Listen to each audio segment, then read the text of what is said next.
Hello friends, welcome back to my channel. I am up with the continuation video of my previous one.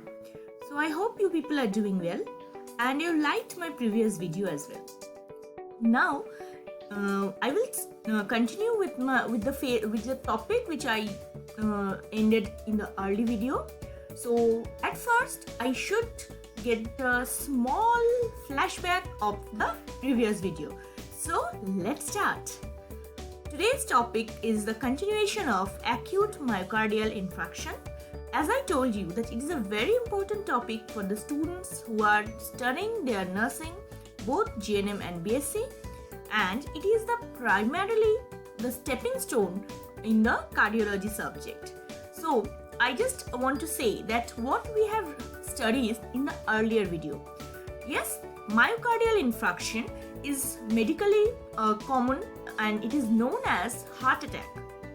The thing what happens to the patient is there is a blockage. As you can see, my friends, there is a blockage in the coronary arteries which disrupts the blood flow to the heart and it causes ischemia, that is lack of oxygen supply, and the cells over there dies.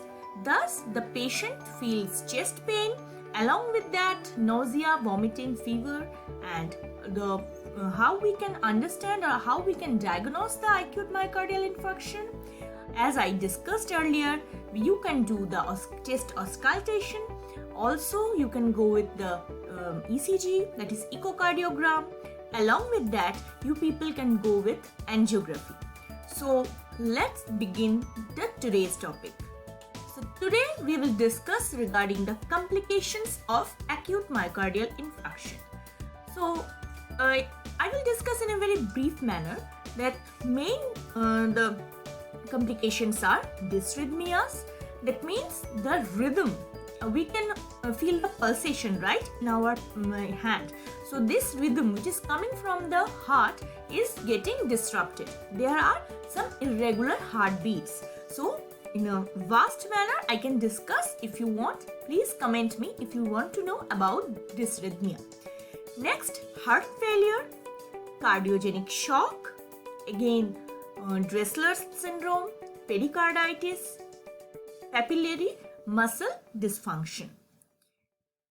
Next, management. So how we people can manage the acute myocardial infarction?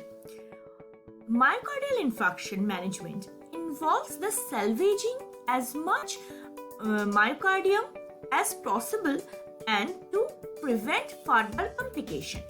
Thus, the phase time is muscle. Oxygen, aspirin and nitroglycerin are usually administered as soon as possible. So what are the important managerial strategies what we people can take? First is the antiplatelet agents, that is ecosprin. The students who are knowing much about pharmacology is very well known as aspirin is ecosprin. It is the brand name. So aspirin is an antiplatelet drug which is given to a patient who is having myocardial infarction. What it will do? It will break the clot and it will make the blood thinner so that it can the clot can get dissolved. Now we should have some contraindications as well. We should know about any bleeding disorder if the patient is having primarily in the previous one. Next, nitroglycerin, which is the anti-anginal drug, beta blockers, heparin, and myocardial energy metabolism regulator. Reperfusion, then we can provide emergency services, and most important is, my friends, fibrinolytic therapy. What is fibrinolysis? We all know that in our blood there is hemostasis. That means in a continuous manner there is coagulation as well as fibrinolysis.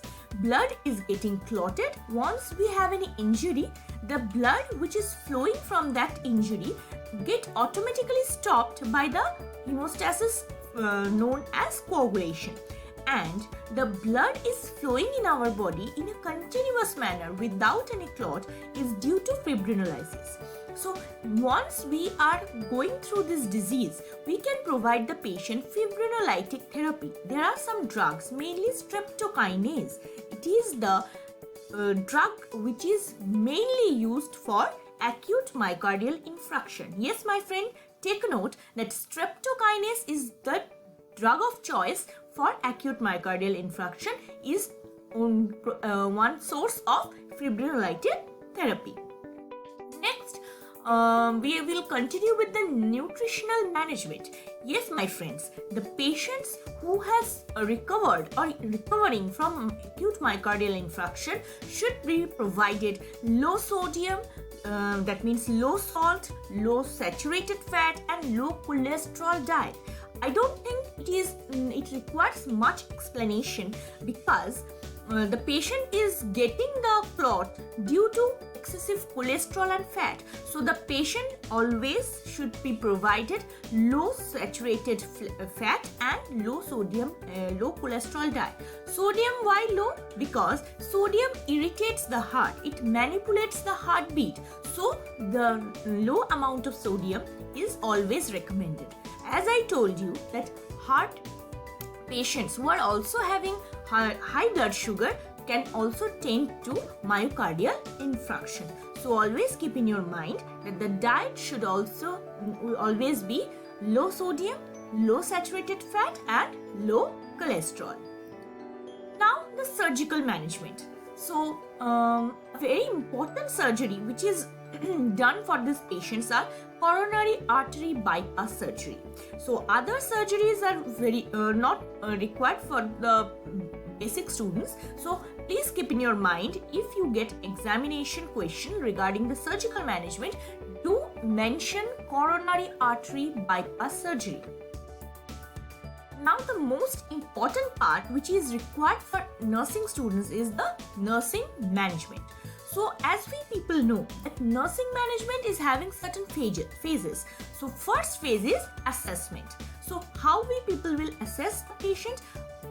It is we all know that the baseline data is we can get from the history as well as the physical examination. So in the history, we will ask the patient regarding the chest pain, that means the signs and symptoms, chest pain, dyspnea, palpitations. These all features we should ask from the patient. We should take the history.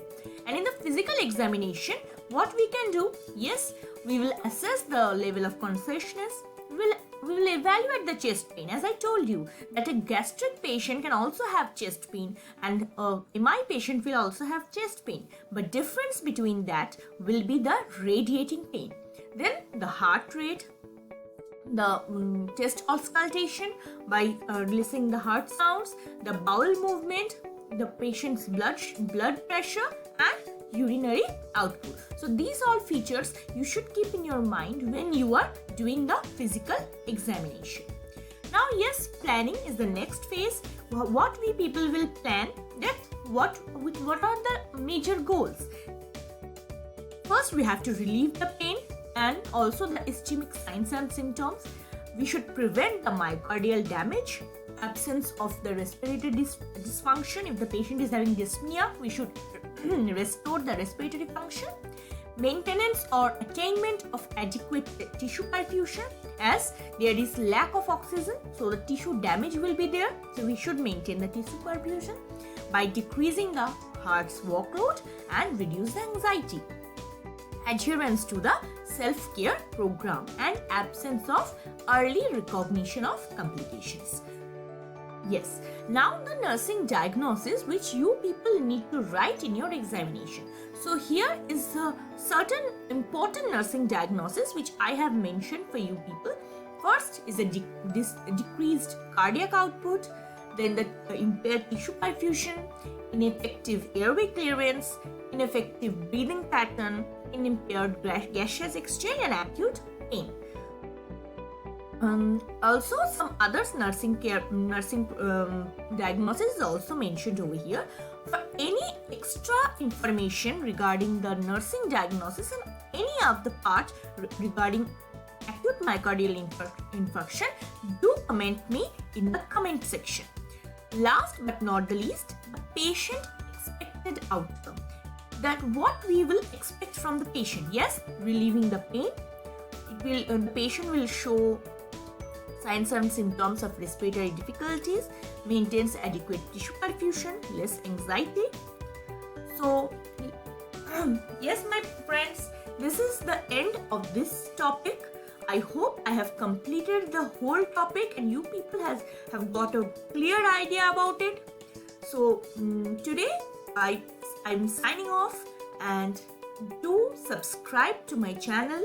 If you people have any query, comment me in the comment box. Stay connected and wait for the next video. Thank you so much.